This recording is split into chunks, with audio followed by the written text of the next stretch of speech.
The Pikmin series has always been a little weird. Its origins can be traced back to a random trail of ants in a Japanese garden. It was born from an absolutely insane Mario tech demo. It has just barely missed out on the launches of not one, but two separate consoles. The developers have shifted the gameplay away from its roots, then back, and then away again. They've used it to make a spin-off that frankly wasn't great on an already dead handheld, as well as an overly simplified Pokemon Go clone. Yet despite all of this peculiar history, the series creator has insisted that it should be as big as Mario since its birth over 20 years ago. But that attachment that he has to Pikmin has allowed it to live on for all of this time, despite being on the brink of death for its entire existence. Pikmin, like many other Nintendo franchises, was created by longtime famed Nintendo man Shigeru Miyamoto. Unlike many other Nintendo franchises though, Pikmin has failed to sell well enough to truly warrant any of the sequels it's received. But despite that, Pikmin 4 released earlier this year, all because Miyamoto himself treats this franchise as if it's his youngest child. And just looking at the way a Pikmin game feels, this is all too clear. His approach to game design has always been to make a game that's fun to control, a la any Mario ever. Now, while that sounds great and all, it's become apparent that's often seemingly the only thing he tends to focus on. There have been several accounts of Miyamoto refusing to allow designers to implement creative new plot elements to some of Nintendo's largest series, like Mario or Zelda, to mixed receptions by fans. But when it comes to the Pikmin series, this probably isn't honestly a huge deal, as made clear by this annoying f***.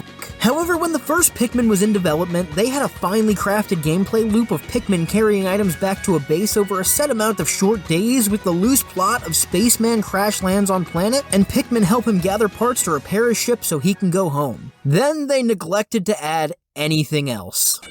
That is where Motoi Akamoto came to save this game. He was the man responsible for staying late every night in development and padding out the bridge from the level selection map and the gameplay by writing out Captain Olimar's log. All of a sudden, over many nights, he took Pikmin from a very Nintendo RTS game that stuck to Miyamoto's infamous "it's fine without a story, so why do we need one?" quote, to one of the most emotional and mature plots a game with his name in the credits has ever seen. While on its surface, Pikmin is a bright and colorful game with lots of cutesy designs, quirky creatures, and almost perfectly serene settings, the tones created within these log entries introduce a new level of morality, morbidity, and just pure humanization that is all centered around Olimar's thoughts and the underlying themes of death. So following each day's sunset in the original Pikmin, Olimar reflects on the day's events and laments returning home, longing to see his beloved wife and children. He questions why he's been receiving help from the Pikmin and recalls their cries as they perish to the endless horrors surrounding them. And he tries to grapple with his role in the demise of so many of them, assuming you're also bad at the game, that is. These eye-opening and thought-provoking logs make Pikmin 1 more than Nintendo's baby's first RTS game. They make it a story with a character that I care about and empathize with. I just want to make sure to get his big, thick, juicy nose back home. And in the game's sequel, when the premise is largely the same, just now with a gluttonous companion, we get more of these incredible logs, and as you probably guessed it, a fair bit of gluttony. Along with all that though, the ship also talks in Pikmin 2, for better or worse, and it helps humanize our tiny captain even more by essentially making him nothing more than a slave to the corporate machine. Trying to earn back the funds lost by the mouth over there brings in a fair bit of laughs at the dark humor over the greed that we're trying to fulfill as we fight for our survival. And while the series' third game takes a more head-on approach to its story, it still deals with more real-world themes, but instead of missing our family and staring death in the face, or acting as a cog to fuel the corporate greed machine, we're now working to save a starving society on a dying planet that's being brought to the brink of chaos, with 3 people being tasked with finding enough food to allow their people to live for another day.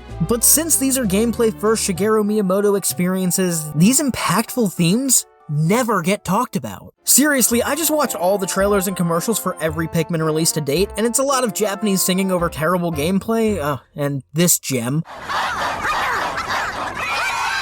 God, I can't believe that's an actual commercial. All wieners aside though, the marketing material very rarely says much more than, "Hey look, it's a Pikmin!" Oops, I killed it. They never tell you why you're throwing these little creatures to their deaths and fighting gigantic beasts in the first place. Hell, if Olimar didn't wear a spacesuit, you may not even be able to tell he's a rocket man. Even looking at Mario's marketing material for a comparison, another Miyamoto series that's arguably the most gameplay-first series of all time, we see Peach being kidnapped by I forgot his name, the turtle guy, because even Mario needs a motivation to run and jump around, whether it's the primary focus of the game or not. But not only does Pikmin's marketing not give you the character's motivation, they don't even show you some of the biggest parts of the games. Among its fans, this series is famous for giving you timed days in which you should try to milk every second out of each one. But I don't see a timer anywhere on any of these ads.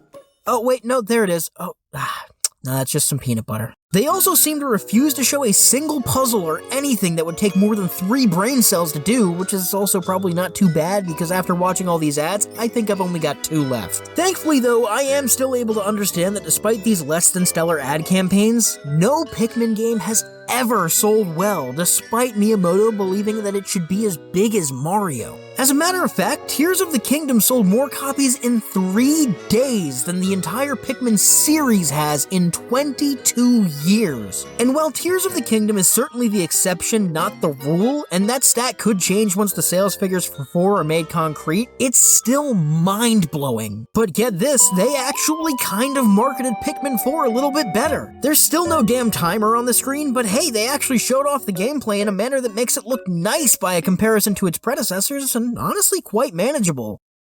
Now this is the part where I need to oust myself. I only started playing Pikmin about a year ago, and I've long held the opinion that Pikmin gameplay looks overwhelming as hell to a newcomer. I remember first watching a gameplay chunk from a later part of Pikmin 3 and wondering how a human could possibly keep track of all that stuff at once, and it was honestly a pretty big turnoff to my pre-Pikminized brain. Thankfully though, I'm a sicko, and I played the demo for Pikmin 3 Deluxe and it clicked with me. I realized that these games are utterly incredible to enjoy. So I'll give Miyamoto and co their flowers for that. The Pikmin formula is incredible. Trying to squeeze one more task out of a day is a hell of a drug, and the puzzles can be so creative and fun to work through as the clock ticks down and looms above you. But the only way somebody who hasn't played these games would be able to know that is through obnoxiously loud fans like myself, or if they were somehow able to stomach the marketing material. Seeing as this is the case, I don't understand why it took Nintendo 20 years to fully display their excellent gameplay, subtle themes, and pure motivations.